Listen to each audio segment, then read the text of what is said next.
Hi mga kamamshi, magandang araw. Ayan, may papakita po ako sa inyong belt.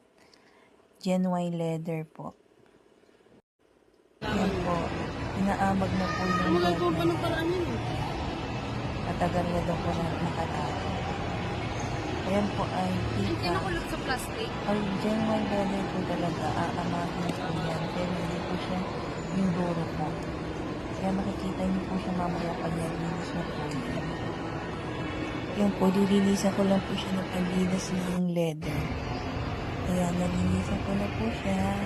Pag genuine leather po talaga, ayan, kahit po nakatago yan, aamagin lang po yan, pero hindi po yan durupot na magbabakbak kasi genuine na. Ayan, nakikita niyo po yan. Ayan po ay peacock leather po yan.